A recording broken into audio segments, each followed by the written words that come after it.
just an amazing surprise. It was so sweet and natural and very romantic. He got on one knee. Of course. Was it an instant yes from you? Yes, as a matter of fact, I could barely let you finish proposing. I was like, can I say yes now? She didn't even let me finish. She said, can I say yes, can I say yes now? And then there was hugs and I had the ring in my finger and I was like, can I give you the ring? She goes, oh yes, the ring.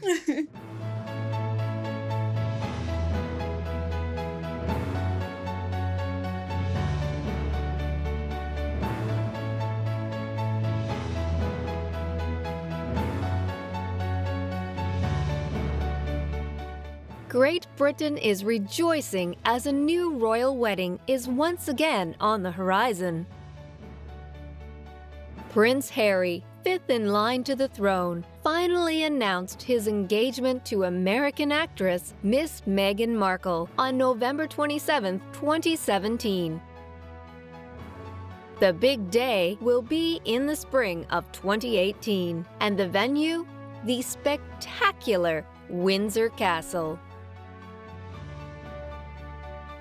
In the lead-up to this momentous occasion, this program will explore how these two unlikely lovers were brought together, how they became the most talked-about couple in the world, and how they will shape the future of the British royal family.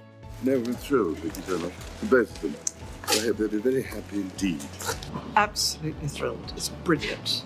And as I said, America's loss is our gain. William and I are absolutely thrilled. It's such exciting news.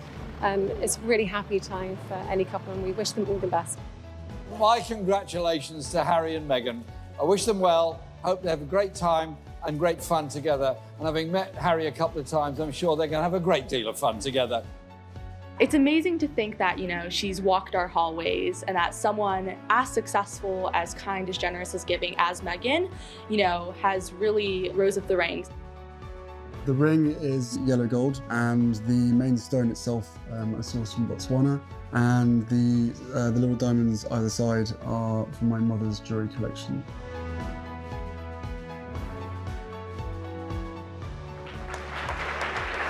Join us as we celebrate the engagement of Harry and Meghan, a Windsor wedding.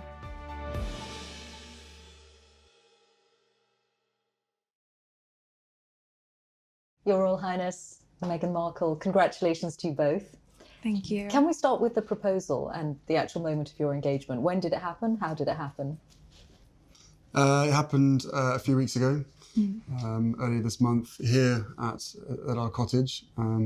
Just a standard, typical night for us. Just a cozy night. It was what we were doing, just roasting chicken Trying to roast a chicken. Trying to roast a chicken. And it was just an amazing surprise. It was so sweet and natural and very romantic.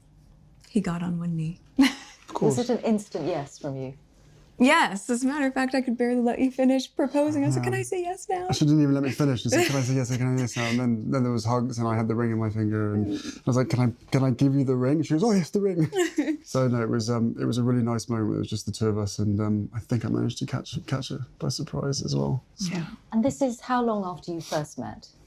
It would be a year and a half, a little bit more than that. No, just about a year and a half, yeah. Which for most people would be quite a whirlwind. Is that how it's felt to you?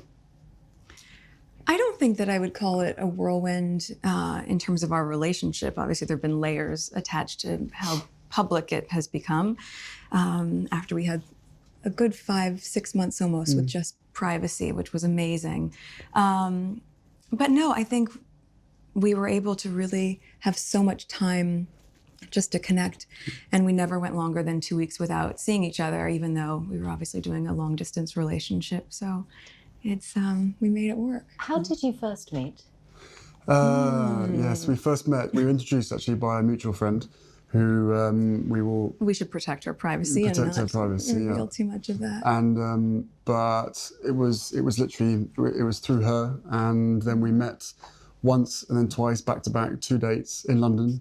Last July, beginning of July, and then it was, I think, about 3, maybe 4 weeks later that I managed to persuade her to come and join me in Botswana, and we and we camped out with each other under the stars, and she came and joined me for 5 days out there, which was absolutely fantastic. So then we were really by ourselves, which was crucial to me, to make sure that we had a chance to get to know each other. Yeah.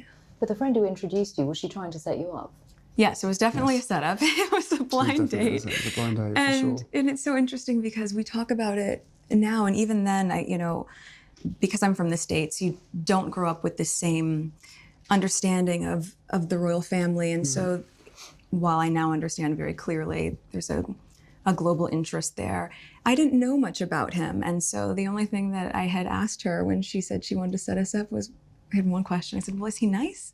Because if he wasn't kind, it didn't seem like it would make sense. And so we went and met for a drink. And then I think very quickly into that, we said, well, what are we doing tomorrow? We should meet again. What are we doing tomorrow? Let's meet again. And then it was like, right, diaries. We need to get the diaries out and find out how we're going to make this work, because I was off to Africa for a month. She was working, and we just said, right, where's the gap? And the gap happened to be in the perfect place. So how much did you, Prince Harry, know about Meghan? Had you seen her on TV? No, I'd never even heard about her until this friend said Meghan Markle. I was like, right, okay, give me a bit of background. What's going on here?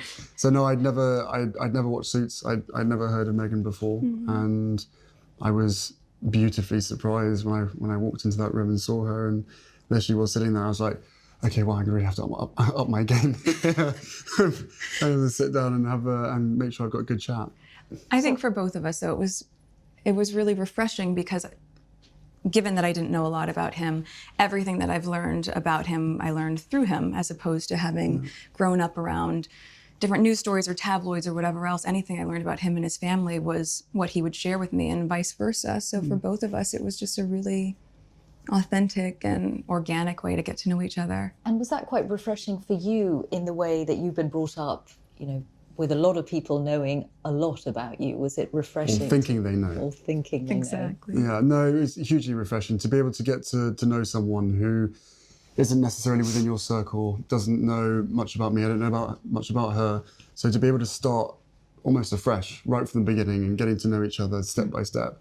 And then taking that huge leap of only 2 dates, and then going effectively on holiday together in the middle of nowhere, and sharing a tent together and all that kind of stuff. It was fantastic. It was absolutely amazing to get to know her as quickly as I did. And starting a long distance relationship, you were working on Suits. You had, I imagine, a packed filming schedule. You've got lots of commitments of your own. How hard was it to keep things going? It was just a choice, right? I think that very early on, when we realized we were going to commit to each other, that we knew we had to invest the time and the energy and whatever it took to make that happen. And so yes, with the filming schedule, it was not the easiest, because it of course included a lot of travel back and forth, but... I don't think you've had any idea what time zone you've been on for the last year and a half. No.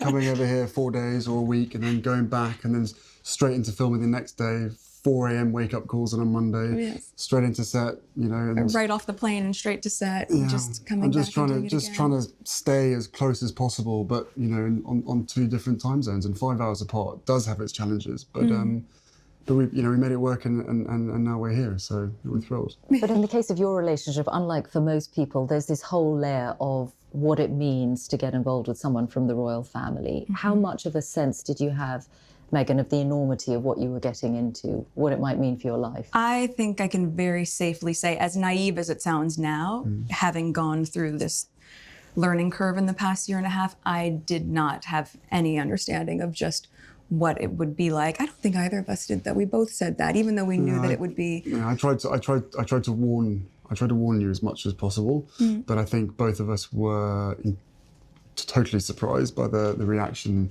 after the first 5-6 months of when we had to ourselves of what actually happened from then. So I think you can have as many conversations as you want and try and prepare as much as possible, but we were totally unprepared for what happened after that.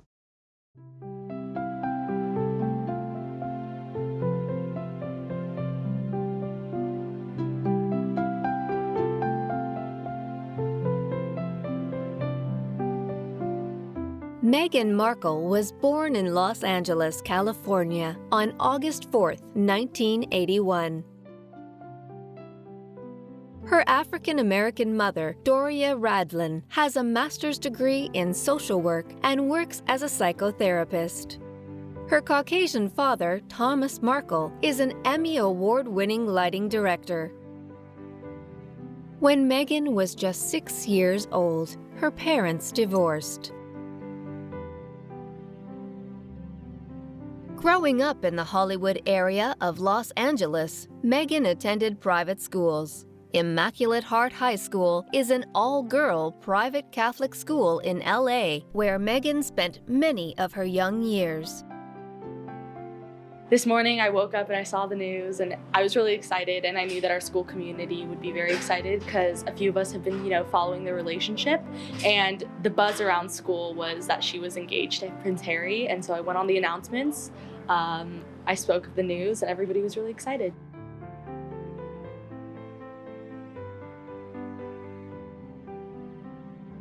When she was a student here, she was very involved in many different activities. She was here for middle school and high school, and so 7 years of commitment to the school. When we've been here for 112 years, and so we have thousands of alums, and we're very proud of what we hope we have instilled in them, this sense of great heart and right conscience, and being able to make a change in the world for the better.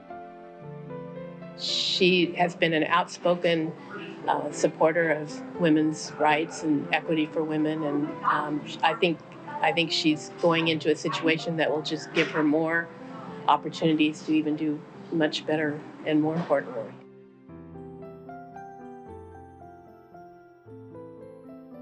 It's amazing to think that, she's walked our hallways, and that someone as successful, as kind, as generous, as giving as Meghan, has really rose up the ranks. And that's extremely inspiring for all of us here, especially at an all-girls school, because she's just the definition of, who we aspire to. In 2003, Meghan graduated from Northwestern University near Chicago, earning a bachelor's degree with a double major in theater and international studies. She has said that her interest in theater and the arts began back when her father took her onto the set of Married with Children. There was a show called Married with Children. Do you Seen remember it? Seen that it? show? Yeah, absolutely. Yeah. So I grew up on the set of Married with Children every day after school for 10 years. I was there. Wow. I know. It's a very perverse place for a little girl who went to Catholic school, no less, to grow up, because I'm there in my school uniform, right? Oh, yeah. And then the guests.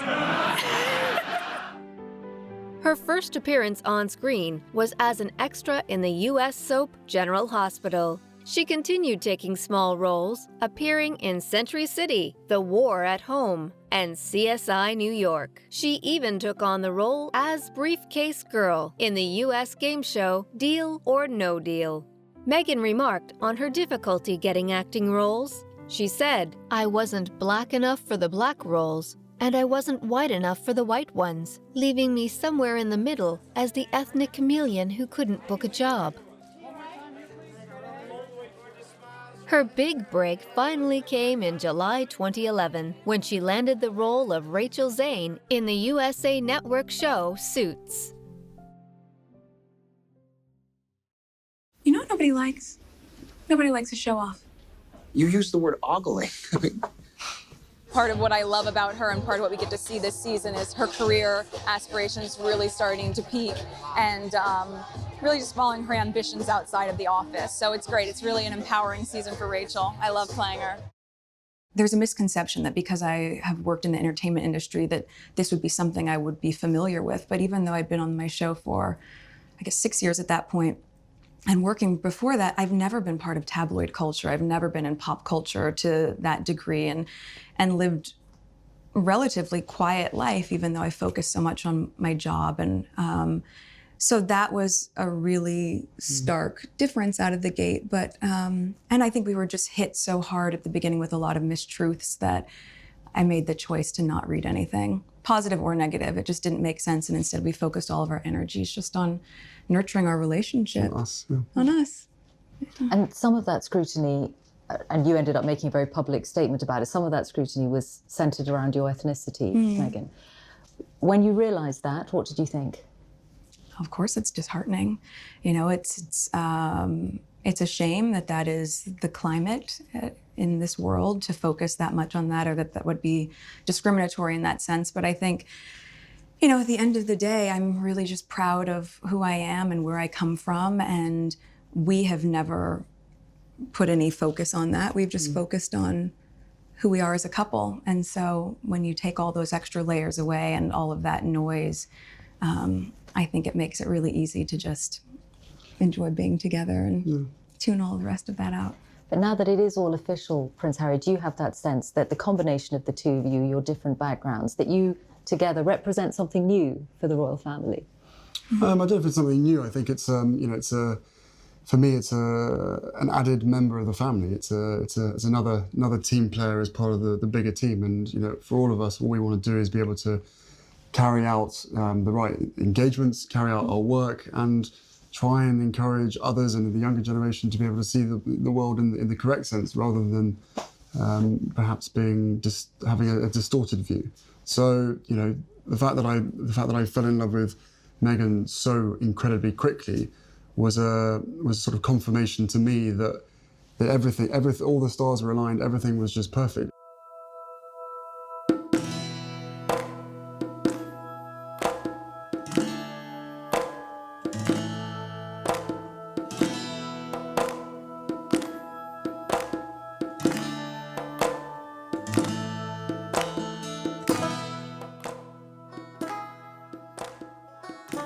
Botswana, the country where Harry and Meghan camped out beneath the stars, holds a special place in the prince's heart. He has said before that Africa is where I feel more like myself than anywhere else in the world. And he calls Botswana his second home.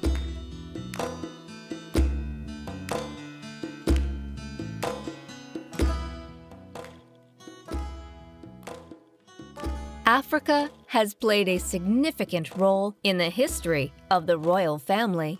In 1952, then Princess Elizabeth was in Kenya on a tour of the Commonwealth with her husband when the announcement that King George VI had died catapulted her to the head of the family at just 25 years old. Kenya was also where Harry's brother, Prince William, proposed to then Kate Middleton while on holiday in 2010.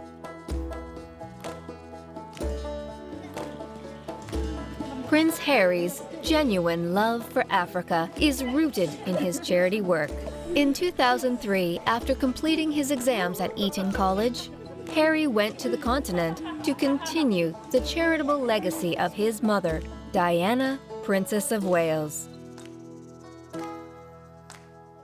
His optimism, patience, and love endeared him to the children he worked with. Harry would return to Africa in 2006 and found Sentabale, a charity focused on the areas he had become so closely involved. Thank you, High Commissioner, for your very kind words of introduction. Dumela Vice President, ladies and gentlemen, as the High Commissioner said, Botswana is a country very close to my heart. The fact that I spend more time here than at home worries my father a lot. For years now, I've been coming back here, drawn by the country's beauty and the friendliness of all its people here. My brother William arrives here tomorrow, unfortunately, and this will be the first overseas tour that we have been on together. It is no accident that we so wanted this to be here in Botswana, in this beautiful country. And listening to the High Commissioner describe all the common ties that we share and have always shared, not least the values and fellowship of the Commonwealth, only reinforces my love for this country alongside Britain. It was I hate to say it was quite fun travelling around Africa with Harry. And I was really glad I got a chance to see Sentabale because I think he's done a fantastic job with it from starting from scratch. But several things I'll take away is really meeting new people again, seeing the Herb Boys. I thought they were fantastic, and that was probably the most moving bit for me, was seeing those guys. I think they have a very, very hard time, and Sentabale does a lot for them.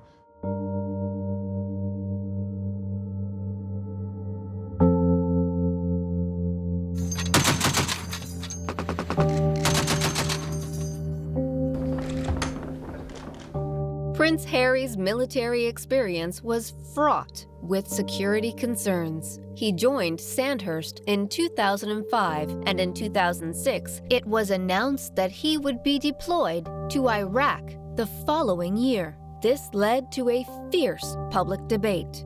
In May, just before the prince was scheduled to be deployed, the head of the British Army, General Sir Richard Donat, announced that Harry would be too high-value a target and endanger his fellow soldiers, thus would not be deployed. I have decided today that Prince Harry will not deploy as a troop leader with his squadron. I've come to this final decision following a further and wide round of consultation, including a visit to Iraq for myself at the end of last week. There have been a number of specific threats, some reported, some not reported, which relate directly to Prince Harry as an individual. These threats expose not only him, but also those around him to a degree of risk that I now deem unacceptable. Now that I've decided that he will not be deploying with his troop, the risks faced by his battle group are no different to those faced by any other battle group or other of our servicemen in Iraq. Let me also make quite clear that as a professional soldier, Prince Harry himself will be extremely disappointed by this decision. He has proved himself both at Sandhurst and in command of his troop during their training, and I commend him for his determination and his undoubted talent, and I don't say that lightly. I wouldn't have joined the army unless I thought I was going to. Simple as that. If they said no, you can't go frontline, then I wouldn't drag my sorry ass through Sandhurst, and I wouldn't be where I am now. In February 2008, the British Ministry of Defence revealed that Harry had been secretly deployed to Helmand province in Afghanistan. There, he operated as a forward air controller. He helped Gurkha troops repel an attack from Taliban insurgents and patrolled hostile territories. Harry attended the Defence Helicopter Flying School at RAF Shawbury, joining his brother William, who was completing his training to be a search and rescue pilot. How much of a struggle has it been? I think the struggle that I was talking about was mainly the exams and stuff like that. When you sort of the helicopter course, you start with something like 4 or 5 weeks of ground school and exams. Exams never been my favourite, and I always knew that I was going to find it harder than most people. But I'm through that now, and finally got hands-on to a job that I absolutely adore. It is still hard work, but I'm better than William, so it's fine. Yeah. Have you been helping him with the exams? Yeah, an awful lot. He needs a lot of help. It's the RAF way, so you have to help the army out quite a lot. Does it come down to sort of mental maths tests? Or? Yeah, a bit of that. A few trick questions, try and catch them out. 7 8s.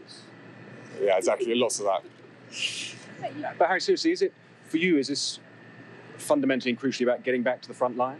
It is. I've always had a love for helicopters. I've always wanted to be a pilot, mainly of helicopters, more than fixed wing, even though slightly under the impression that fixed wing is probably easier than helicopters, especially as these things aren't designed to fly. But I'm really enjoying it, and as everyone knows, it is my easiest way of getting back onto the front line.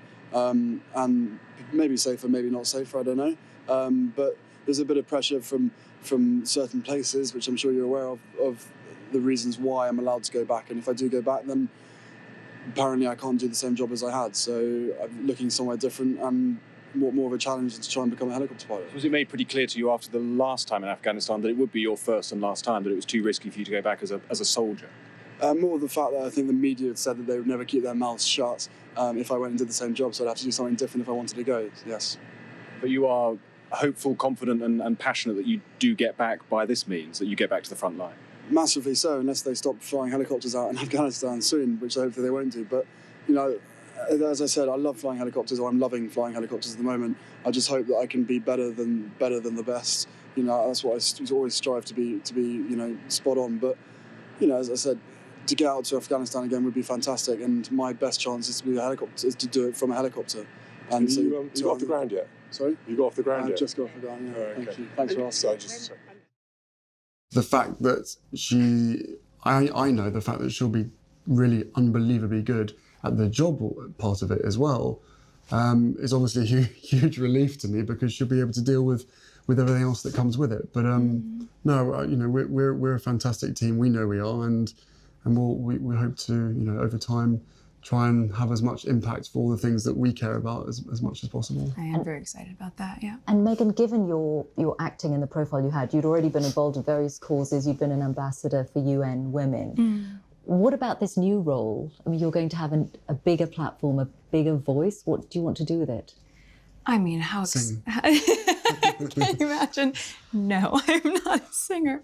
I think what's been really exciting as we talk about the transition of this out of my career but into the role is that, as you said, the causes that have been very important to me, I can focus even more energy on, because very early out of the gate, I think you realize once you have access or a voice that people are willing to listen to, with that comes a lot of responsibility, which I take seriously. And at the same time, I think in these beginning few months and now being boots on the ground in the UK, I'm excited to just really get to know more about the different communities here, smaller organizations who are working on the same causes that I've always been passionate about under this umbrella.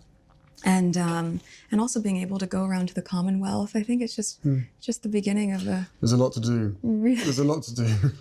And it's an immense change. You're getting a new country out of it, a husband, obviously, but also giving up your nice. career. This is nice. Yes. But I don't see it as giving anything up. I just see it as a change. It's a new challenge. It's a new chapter.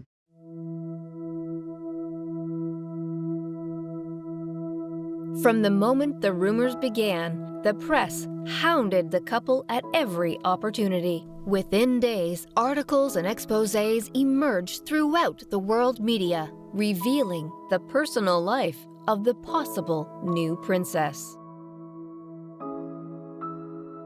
Meghan Markle was previously married to actor and producer Trevor Engelson. The two met in 2004 and were together for 6 years before they married, although it was not meant to be, and their marriage only lasted for 2 years. But the pursuing press did not stop there, and they began to push the focus onto Meghan's ethnicity. In the days that followed, Prince Harry issued a pointed public statement condemning the disgraceful reporting. Meghan Markle has been subject to a wave of abuse and harassment. Some of this has been very public. The smear on the front page of a national newspaper, and the outright sexism and racism of social media trolls and web article comments. Harry reads everything that's written about him and about those in his life, to the point where he actually will talk to you and mention things that you've written about that he doesn't like. He's an avid follower of the press. Yes, of course, that will have driven things that he would have read over the last week about Meghan Markle that he hasn't liked, the racial undertones he's talked about, the outright sexism that's been in some of the coverage. That will have stung him to the heart, and I think that is what's prompted this very unusual statement from him. Meghan Markle has often discussed how racism has affected her family. Writing for Elle magazine, she said, "Being biracial paints a blurred line that is equal parts staggering and illuminating. While my mixed heritage may have created a gray area surrounding my self-identification, keeping me with a foot on both sides of the fence, I have come to embrace that, to say who I am, to share where I'm from, to voice my pride in being a strong, confident, mixed-race woman."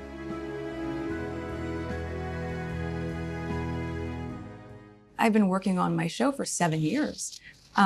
So we were very, very fortunate to be able to have that sort of longevity on a series. And for me, once we hit the 100 episode marker, I thought, you know what, I have ticked this box, and I feel really proud of the work I've done there. And now it's time to, as you said, work as a team with you. Yeah. But do you have that sense of responsibility, Prince Harry, for what you're asking Meghan to do? Of course, that sense of responsibility was essentially from day one, or maybe a couple of months in, when I suddenly realised, actually, this is, I know that I'm in love with this girl, and I hope that she's in love with me. But we still had to sit down on the sofa, and I still had to have some pretty, frank conversations with her to say, look, what you're letting yourself in for is, it's a big deal, and it's, it's not. It's not easy for anybody, but I know that, at the end of the day, And she chooses me, and I choose her. And therefore, whatever we have to tackle together or individually will always be us together as a team. So I think she's capable That's so of... nicely said, isn't it? I don't know. She's capable of anything. And together, as I said, there's a hell of a lot of stuff and work that needs doing. At the moment, for us, it's going to be making sure that our relationship is always put first. But no, look, both of us have passions for wanting to make change for good. And with lots of young people running around the Commonwealth, that's where we're going to spend most of our time, hopefully. And it was really one of the first things we connected on. It was one of the first things we started talking about when we met, was just the different things that we wanted to do in the world and how passionate we were about seeing change. I think that was that's what got date 2 in the books, probably. Plenty to talk about. Children? Not currently, no. No, of course, I think one step at a time, and hopefully we'll start a family in the near future. Have you met each other's families, I imagine? Yes, his family's been so welcoming, and You've met quite a few of them, actually. I have, on both sides of his family, his mom's side as well, which has been really important to me too. But yes, the family has been great, and over the past year and a half, we've just had a really nice time getting to know them and progressively helping me feel a part of not just the institution, but also part of the family, which has been really, really special. Trying to track them down and make sure that they're around at the same time that she's popping in without telling too many people. And we've actually done incredibly well to make sure that you've met all the key people. So does that mean a lot of the time that you've been together in this last year and a half, you've been at home a lot? Yes. No, we've we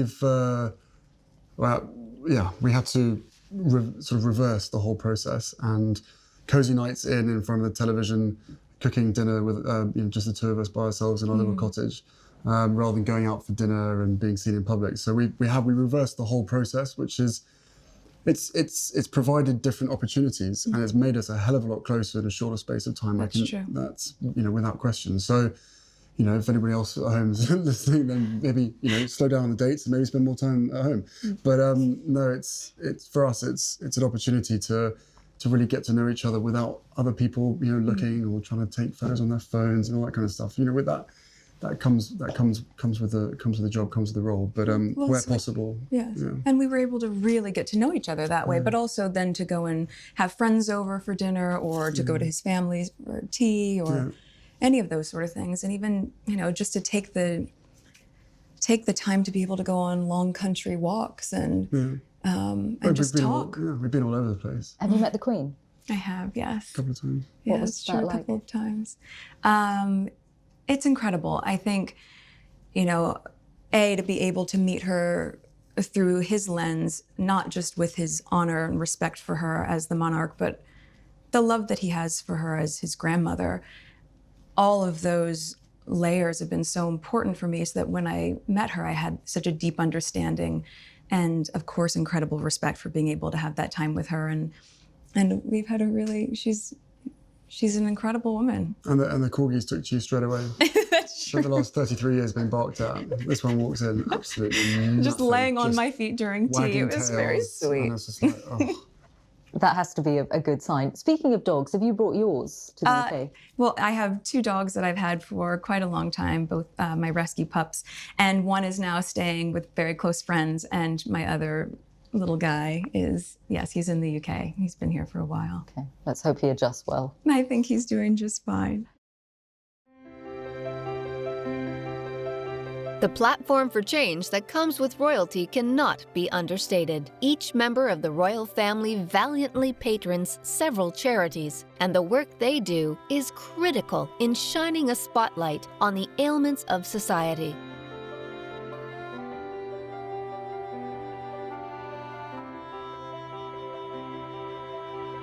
Meghan Markle will join the royal family with a long history of charity work under her belt.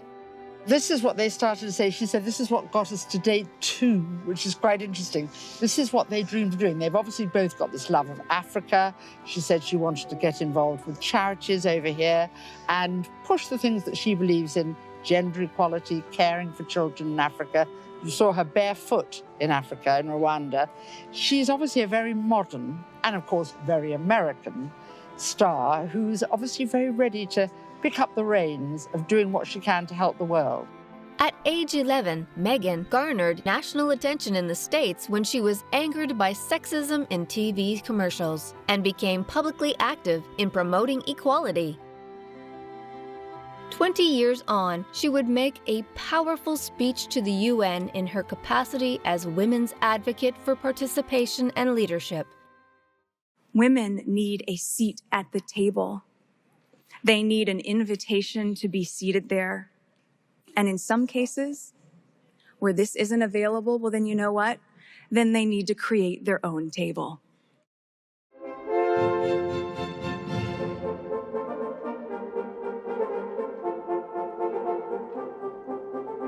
There's no doubt that the engagement and future marriage of Prince Harry and Meghan Markle will blow a refreshing new life into the royal family. A modern couple for a modern generation, no longer pinned down by the dated traditions of old, but setting the tone for the future of the royal family, changing and growing with the rest of society. One comparison to be made is King Edward VIII. In 1936, after less than a year as king and never having a coronation, Edward abdicated, passing on the crown to his younger brother, who would become King George VI. The reason for the abdication? Love. Edward was engaged to be wed to an American, Miss Wallis Simpson. However, Miss Simpson had been twice divorced, with both husbands still living, and the Church of England wholly forbade the notion of a woman with such history sitting beside the king as queen consort. 25 years ago, the romance of the century reached full flower at a castle in Mons, France. There, the king who abdicated his throne married the woman he loved. The Duke of Windsor and Mrs. Wallis Warfield Simpson, the king and the commoner, became man and wife. The Duke had succeeded his father, King George, on the throne of England until, in a speech beginning with the famous words, "At long last, he gave up his throne rather than give up marriage to Mrs. Simpson." It was a romance that rocked the empire, but it thrilled the world, and every step of their honeymoon received full play in newspapers around the globe. 25 years later, they are still constant travelers, and they have returned many times to the scene of their Venetian honeymoon, the storybook romance of king and commoner. Over a decade later, there was trouble at the palace again when Princess Margaret fell in love with Group Captain Peter Townsend.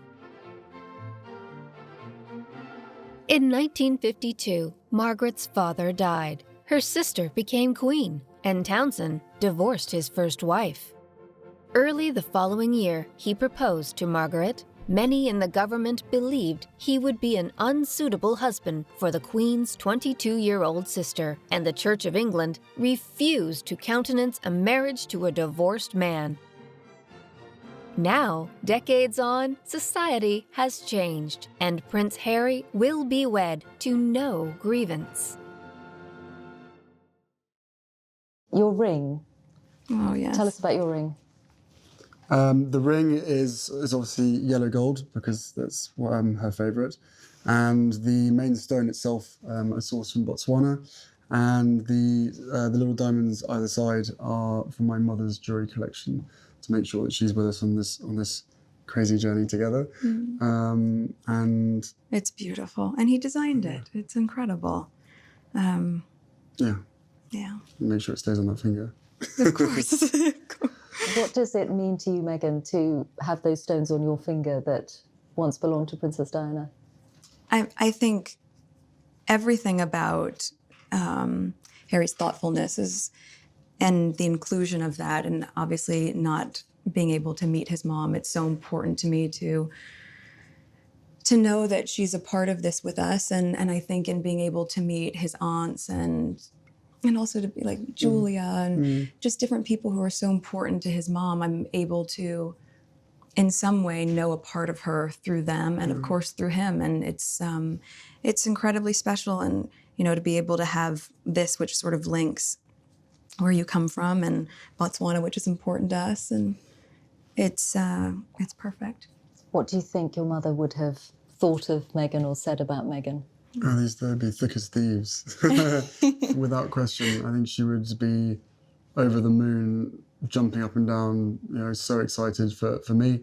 But then, as I said, would have probably been best friends with Meghan. So no, it is days like today when I really miss having her around and miss being able to share the happy news. But with the ring and with everything else that's going on, I'm sure she's with us. I'm sure she's with us. Jumping up and down somewhere else.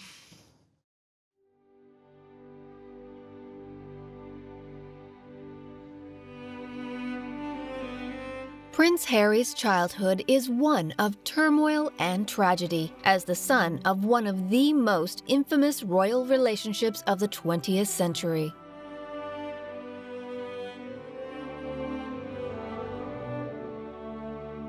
What was your instant impression, Matthew? What did you think about Lady Diana? Well, I remember thinking what a very jolly and amusing and attractive 16-year-old she was. And having great fun, and bouncy and full of life and everything. And I don't know what you thought of me. Pretty amazing. The British royal family has long upheld a reputation of silence and distance. After generations of privileged ignorance, one woman was to challenge all expectations and rewrite the royal rule book. That woman was Lady Diana Spencer. Is there any possibility of any announcement of your marriage in the near future? Can you tell me? Can you tell me if there's any possibility? I'm not going to say anything. Right, but Prince Charles did give us a hint himself. He said we wouldn't have to wait too long. On July 29, 1981, Lady Diana married Prince Charles and became Her Royal Highness the Princess of Wales in one of the most extravagant weddings in modern history. Prince William was born on the 21st June, 1982. 2 years later, his brother, Prince Henry Charles Albert David, more commonly known as Prince Harry, was born.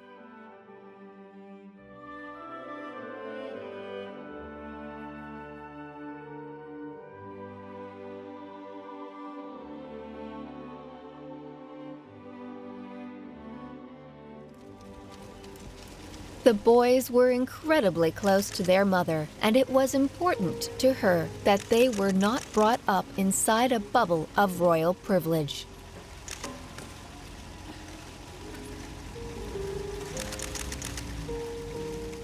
Against established protocol, she took her sons to charity visits, as well as restaurants, theme parks, and local towns and shops. They would watch TV shows and play video games together, despite criticism from within the royal household.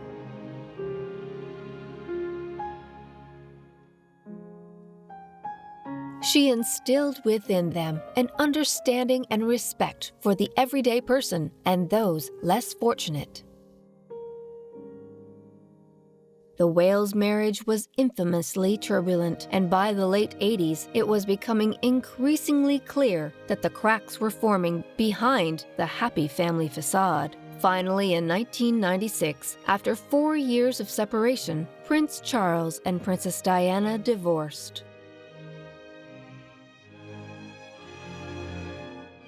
Undeterred by the loss of her royal title, Her Royal Highness Diana committed herself to extensive charity work, including an incredibly successful campaign against anti-personal land mines.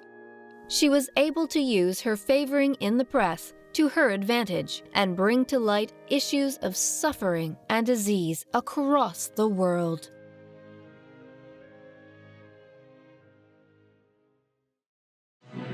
Diana, Princess of Wales, has been seriously injured in a car accident in Paris.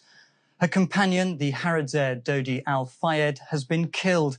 The driver of the princess's car is also understood to be dead. The accident happened at just after midnight in the west of the city near the Alma Bridge. On August 31st, 1997, Diana, Princess of Wales, was killed in a car accident. The driver of the car, Henry Paul, lost control at high speed and struck the 13th column of Lalma Tunnel. Diana died 4 hours later in hospital from extensive internal injuries. First, I want to pay tribute to Diana myself. She was an exceptional and gifted human being. In good times and bad, she never lost her capacity to smile and laugh, nor to inspire others with her warmth and kindness. I admired and respected her for her energy and commitment to others, and especially for her devotion to her 2 boys. This week at Balmoral, we have all been trying to help William and Harry come to terms with the devastating loss that they and the rest of us have suffered. No one who knew Diana will ever forget her. Millions of others who never met her, but felt they knew her, will remember her. William was 15. Harry was 12. Their world would never be the same.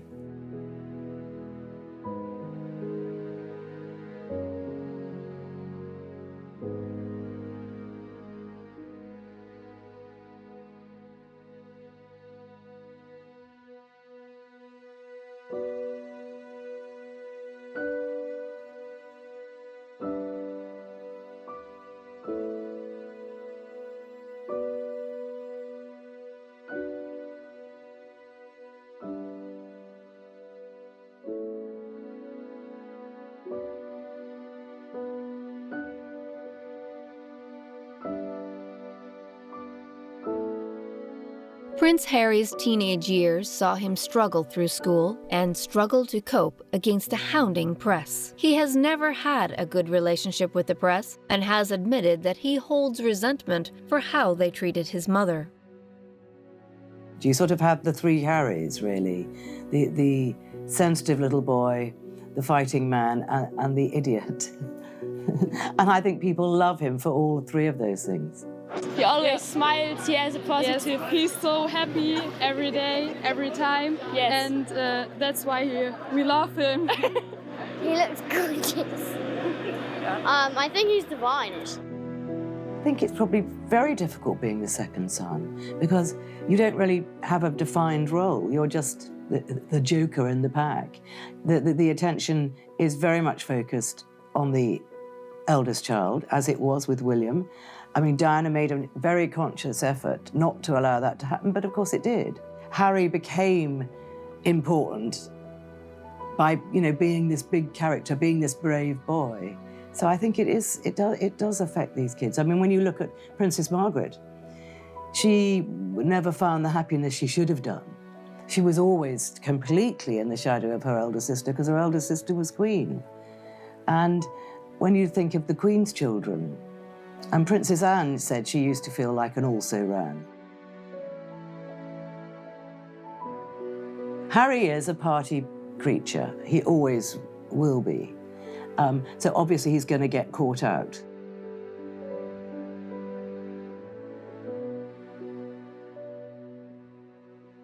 And then, of course, there's the notorious strip at Vegas, which was really, really wild. Every misdemeanor that Harry's had has sort of leaked out to the press because we all want to see Harry being Harry.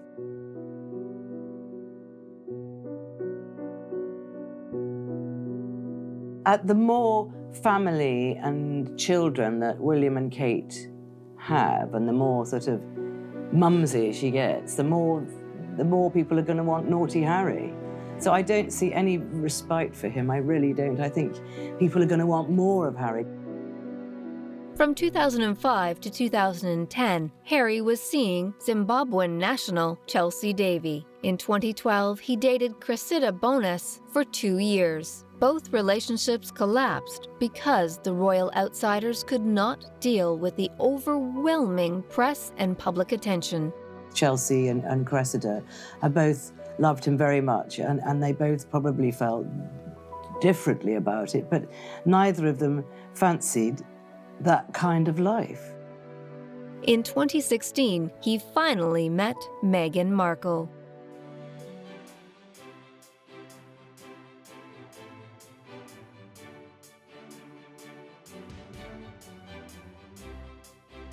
At last, a new royal wedding is just around the corner. It will be a beautiful spring wedding in May 2018 at none other than Windsor Castle in the historic St. George's Chapel, built in 1475. This 15th century Gothic chapel is where Harry's father, Prince Charles, had his marriage to Camilla Parker Bowles, blessed in 2005.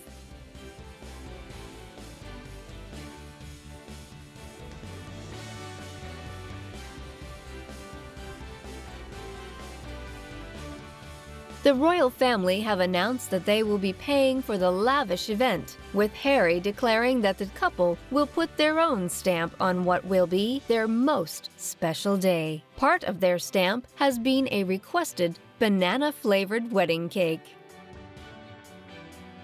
Throughout history, royal weddings have provided the country and the world with celebration and wonder.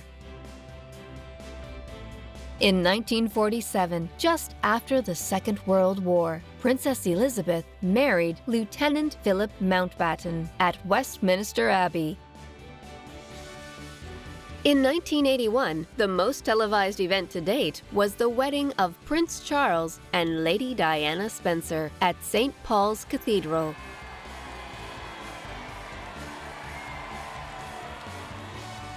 In 1986, Prince Andrew, the Queen's second son, married Sarah Ferguson at Westminster Abbey.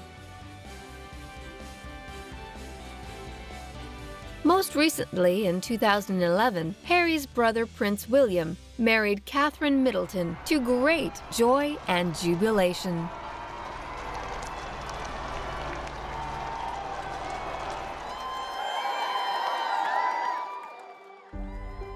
Just under a week after the announcement of the couple's engagement, Meghan Markle was in the city of Nottingham on her first royal visit. Of course, Prince Harry was by her side as she took her first steps as an official member of the British royal family.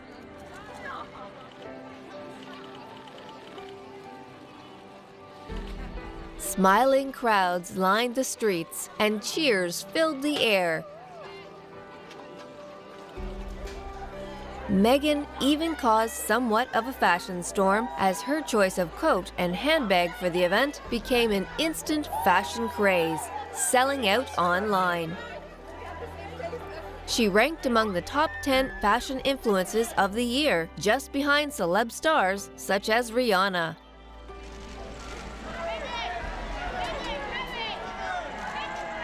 Life will never be the same for the Suits actress now that she's agreed to marry Prince Harry. In fact, the engaged couple must go through some major changes to prepare for their big day, and their life together after the wedding will be even more complicated. Meghan will have to take on royal duties, so will no longer work as a commercial actress. She will have to go through intensive protocol training before each event she attends. This includes British dining and afternoon tea events. When she meets representatives from foreign countries, she must know how to meet and greet them. Meghan will also need to learn things like how to curtsy.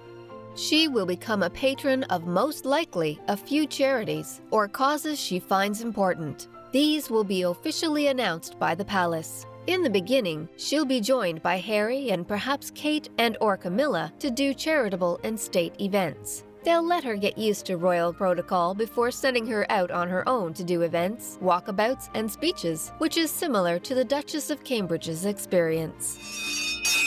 Oh yay! Oh yay! Oh yay! Buckingham Palace proudly announce the engagement of Prince Harry and Meghan Markle. God God save the Queen! Harry, you know, has been a bit of a wild card, and now all of a sudden, the boy's engaged, and I think that's absolutely, you know, it's fantastic. I'm so excited about it. It's just the engagement, the wedding itself, I'm sure, especially Harry, because he's very well loved, and I think it's wonderful for them both. I'm so pleased for them. We're going to have an American princess again. I think that is terrific. And I think Meghan Markle exudes all the good that is an American confidence. She's well-spoken, she's well-educated, and most of all, it appears she's making Prince Harry very, very happy. It's a great gift we're giving to Great Britain. Prince Harry's future bride is set to undergo training with the SAS so that she is fully prepared for all situations. The life as she was once used to has now changed forever. Grace Kelly certainly had to give up a far more impressive career to become the Princess of Monaco. Even the Countess of Wessex had to give up her job. They tried that she'd be allowed to have her career after she got married, and it didn't work out well. So this is her new job. I mean, being a royal isn't just getting married and going and putting on tiaras from time to time. It's a full-time occupation. Prince Harry and Meghan Markle are an enduring love story to us all. Nottingham Cottage, within the grounds of Kensington Palace, is where the lovers will choose to make their home and enjoy their future together. A future which will surely be a happy one. Prince Harry, Meghan Markle, thank you both very much. Thank you so much.